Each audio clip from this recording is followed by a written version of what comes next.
प्रिय विद्यार्थियों, MCom final business administration की कक्षा में आप सभी का स्वागत है। मैं doctor RM Yadav, associate professor, department of business administration, RL Shahariya government PG college Kaladera. मैं आज आपको एमकॉम फाइनल बिजनेस एडमिनिस्ट्रेशन के optional second paper management of cooperative institution, सहकारी संस्थाओं का प्रबंध विषय के महत्वपूर्ण टॉपिक सहकारी प्रबंध एक प्रोफेशन के रूप में बताने जा रहा हूँ। सभी विद्यार्थी ध्यान से सुने। प्रिय विद्यार्थियों, पूर्व की कक्षा में मैंने सहकारी प्रबंध का अर्थ, परिभाषा तथा विशेषताओं के संबंध में बतलाया था। आज मैं आपको प्रोफेशनल मैनेजमेंट, पेशेवर प्रबंध, क्या सहकारी प्रबंध एक प्रोफेशन है, पैसा है, इस संबंध में बताऊंगा। सभी विद्यार्थी ध्यान से सुने। प्रिय विद्यार्थियों, प्राचीन समय में संस्था का स्वामी ही उसका प्रबंध करता था तथा उसके बाद उसके उत्तराधिकारी संस्था का प्रबंध करते थे। उस समय यह माना जाता था कि प्रबंधक पैदा होते हैं, बनाए नहीं जाते हैं, किंतु आज इस विचारधारा में परिवर्तन आ गया है। आज स्वामित्व एवं प्रबंध दोनों अलग अलग कार्य हैं। संस्था के स्वरूप में वृद्धि होने से स्वामित्व बिखरा हुआ रहता है। कंपनी के अंशधारी अलग अलग स्थानों पर बिखरे हुए होते हैं। प्रबंध का कार्य स्वामित्व से भिन्न है। आज प्रबंध के लिए विशेष रूप से प्रशिक्षित तथा शिक्षा प्राप्त व्यक्तियों की आवश्यकता है। बढ़ती हुई प्रतिस्पर्धा में टिके रहने के लिए व्यवसाय में नवीनतम प्रबंध विधियों को अपनाया जा रहा है। इसके लिए प्रबंध की शिक्षा एवं प्रशिक्षण प्राय व्यक्तियों को ही प्रबंधक के रूप में नियुक्त किया जाता है। आज डॉक्टर, वकील, प्रोफेसर, चार्टर्ड अकाउंटेंट आदि की तरह प्रबंधक भी एक पेशेवर व्यक्ति माना जाता है। इन कार्यों के लिए विशेष शिक्षा के समान ही प्रबंध के लिए भी विशेष शिक्षा की आवश्यकता होती है। प्रोफेसर उर्विक ने कहा भी है कि यद्यपि प्रबंध विज्ञान में पेशे के समस्त लक्षण विद्यमान नहीं है, फिर भी यह विज्ञान पेशे की कुछ विशेषताओं को सम्मिलित करने को तैयार है। आज विश्व के विकसित देशों में प्रबंध को एक स्वतंत्र पेशे के रूप में स्वीकार किया जाने लगा है। प्रबंध को पैसा मानने या नहीं मानने से पूर्व पेशे का अर्थ जानना जरूरी है। विभिन्न विद्वानों ने पेशे को परिभाषित किया है। लुइस ए एलन के अनुसार पेशा एक विशिष्ट प्रकार का कार्य है जिसका निष्पादन क्रमबद्ध ज्ञान एवं सामान्य शब्दावली के प्रयोग से किया जाता है तथा इसके लिए कुछ निश्चित प्रमाणों एवं मान्यता प्राप्त संस्था द्वारा प्रतिपादित एक आचार संहिता की आवश्यकता होती है।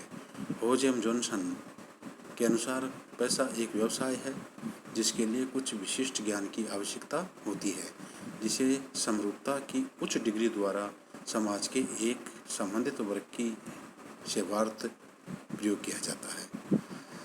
इन परिभाषाओं के आधार पर पेशे की अनेक विशेषताएं हैं। पेशे की विशेषताओं में मुख्य रूप से जैसे प्रथम, पेशे के लिए विशेष प्रकार की शिक्षा एवं प्रशिक्षण की आवश्यकता होती है। पेशे में शिक्षा एवं प्रशिक्षण एवं अनुभव प्राप्त करने की एक निश्चित विधि होती है। पेशेवर व्यक्तियों का एक औपचारिक संगठन होता है जिसके माध्यम से वे अपने पेशे का कुशलतापूर्वक संचालन करते हैं। पेशे में लाभ के स्थान पर सेवा भाव को महत्व दिया जाता है। पेशेवर व्यक्ति अपनी सेवाएं दूसरे व्यक्तियों को देते हैं। पेशा एक व्यवसाय है, किंतु इसमें वित्तीय प्रत्यय की मात्रा ही इसकी सफलता का मापदंड नहीं होता है।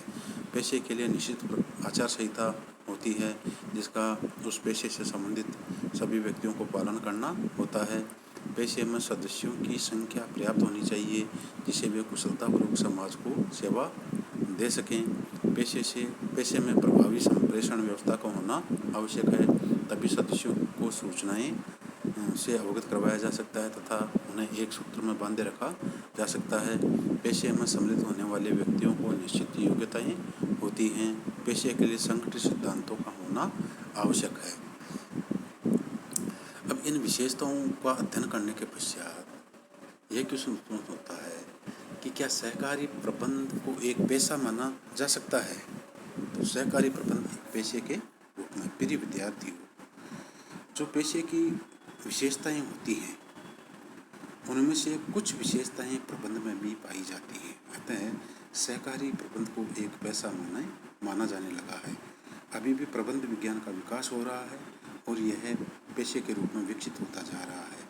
अनेक संस्थाएं एवं विद्वान प्रबंध को एक स्वतंत्र पेशे के रूप में मान्यता देते हैं। प्रसिद्ध प्रबंध शास्त्री स्टैनले वंस, लुइस एलन तथा अमेरिकन मैनेजमेंट एसोसिएशन ने प्रबंध को एक स्वतंत्र एवं वैधानिक पेशा माना है। प्रबंध को पेशा मानने के पक्ष में हम निम्नलिखित तर्क दे सकते हैं, जैसे प्रबंध का संबंध मानवीय पहलुओं से होता है तथा उसे मानवीय समस्याओं के समाधान का कार्य करना पड़ता है। अन्य पेशों के समान ही वह शिक्षा के साथ व्यावहारिक अनुभव के आधार पर समस्याओं को हल करने में सफल होता है। द्वितीय, डॉक्टर, इंजीनियर इत्यादि के समान ही प्रबंध को भी विशिष्ट शिक्षा एवं प्रशिक्षण प्राप्त करना होता है, तभी वह आधुनिक व्यवसाय को सफलतापूर्वक संचालित कर सकता है। अन्य पेशों के समान प्रबंध के लिए भी निर्धारित पाठ्यक्रम होता है। तृतीय, पेशे का उपयोग अन्य व्यक्तियों के लिए किया जाता है। प्रबंधक भी अपने पेशे का उपयोग उत्पादकों, व्यवसायियों, उपभोक्ताओं, कर्मचारियों एवं समस्त समाज के लिए करता है। प्रबंधक अपनी विशिष्ट योग्यता से इन सभी वर्गों के हितों के मध्य सामंजस्य स्थापित करने में सफल होता है। चतुर्थ, प्रबंध के पास ज्ञान का समूह है जिसे दूसरे व्यक्तियों को हस्तांतरित किया जा सकता है। प्रबंध के कुछ आधारभूत सिद्धांत हैं जिनको समझकर व्यवहार में प्रयोग में लाया जा सकता है। नेक्स्ट, अन्य पेशों के समान प्रबंध की अपनी शब्दावली होती है। सिक्स्थ, प्रबंधकों के भी औपचारिक संगठन होते हैं जो एक सामान्य आचार संहिता के अंतर्गत संचालित किए जाते हैं। सभी सदस्यों को इन नियमों का पालन करना होता है। सेवंथ, अपने कार्यों का सफलतापूर्वक निष्पादन करने के लिए प्रबंधकों को अपने विशेष ज्ञान, चातुर्य एवं अनुभव का प्रयोग करना पड़ता है।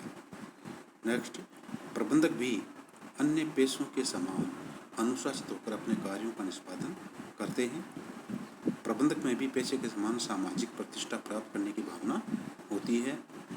और लास्ट, पेशे के समान प्रबंधक भी अपने दायित्वों का निर्वाह करने के लिए वैज्ञानिक विधियों का प्रयोग करते हैं। अन्य पेशों के समान प्रबंधक में भी वैज्ञानिक विधियां विकसित हो गई हैं। उपरोक्त तर्कों के आधार पर प्रबंध को भी एक पेशे के रूप में माना जा सकता है। यद्यपि अभी प्रबंध का और विकास हो रहा है, इसके साथ साथ इसमें स्वतंत्र पेशे के तत्व भी बढ़ते जा रहे हैं।